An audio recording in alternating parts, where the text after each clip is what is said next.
So I ate out all the time. I bought my girlfriend really nice things at that time, splurged, got her nice jewelry, and I have none of that money left.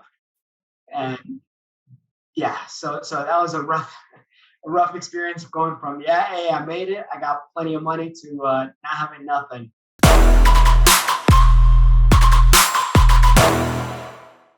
So now you've definitely, started the business and it's going on. And then at some point you decided to stop. So what ended up happening there? I got sued. That's what happened. So as I started progressing and helping out companies, um, I was still relatively young. I was still going to college. I was going to college at that time. Yeah. After I built up the company and got some commercial accounts, and I was doing websites. So I was like, well, how do these boxes pull up information? And I picked up learning HTML coding Hmm. and made my own website. And then I was like, I can do this for other people. And there's probably a little bit more money in this because I don't see a lot of people posting about this on Craigslist or Google.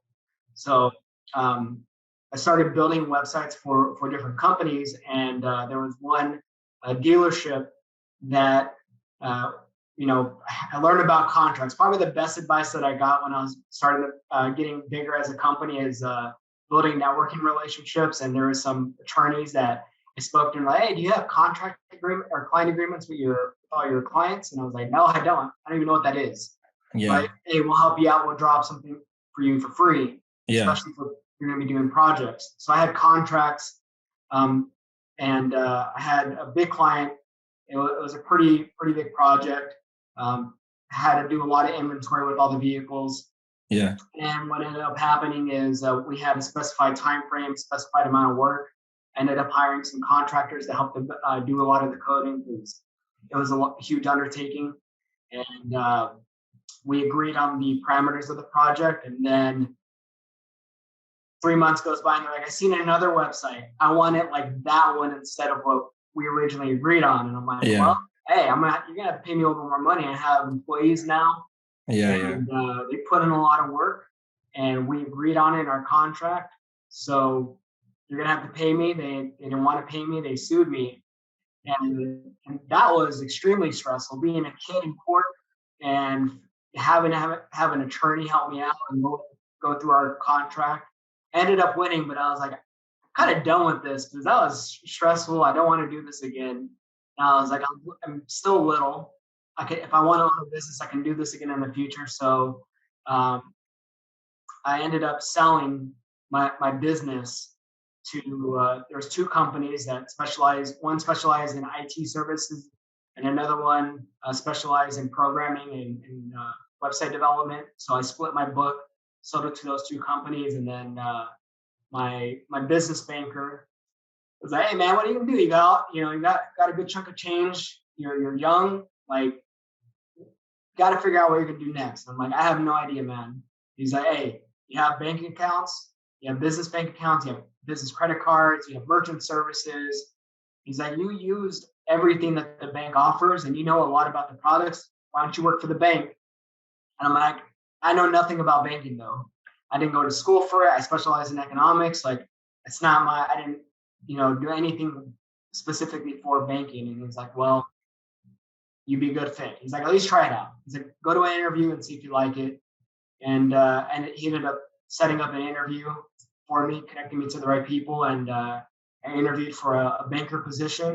And I was like, I'm I'm not even 21, and I'm about to go to a Yeah. banker job, and there's no way they're gonna hire me. I'm gonna get embarrassed.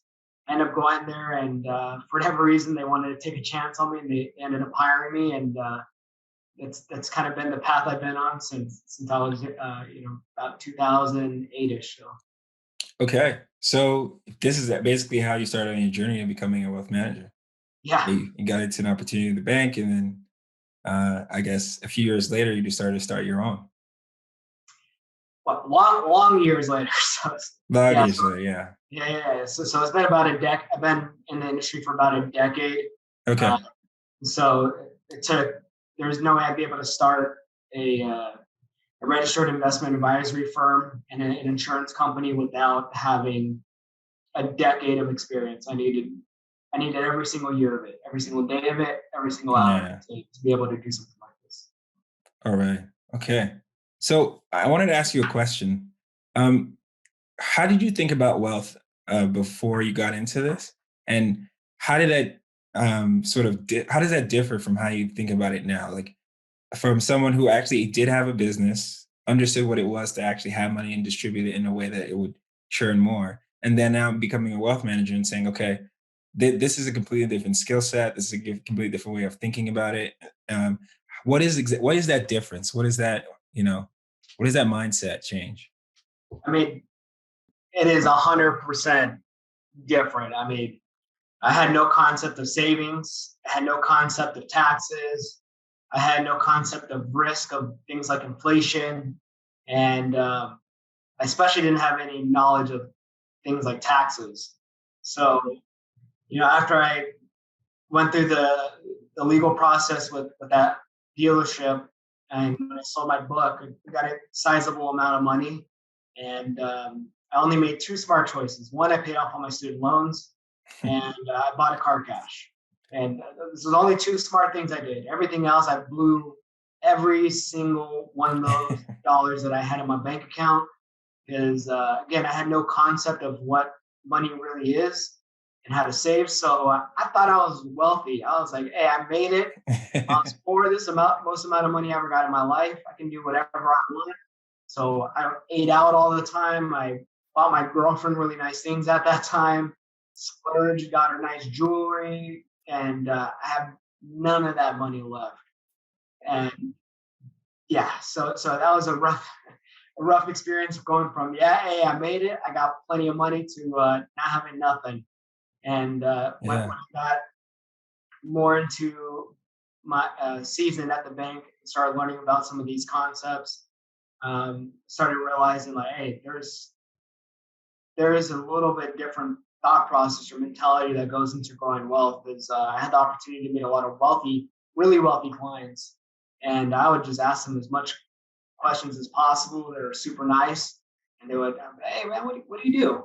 How'd you get there? Why are you doing this with your money? I noticed you met with this investment advisor. What do you guys talk about? And Mhm. I would get their perspective, talk to my investment advisor at the bank, say, well, hey, this is what they told me. What are you doing for them, and why are you doing this? And just kind of sucked in all this information to try and be as successful as possible, because I knew I did not want to repeat the same mistakes that I made before, uh, and especially on the tax side. Uh, I got my first bill from when I sold my business, and I had no idea about taxes. And that getting a massive tax bill in the mail, I was like, this. I didn't know how to pay taxes on this. And that now the little bit of money that I did have left had to go away for taxes. So Yeah, yeah. it was a humbling experience.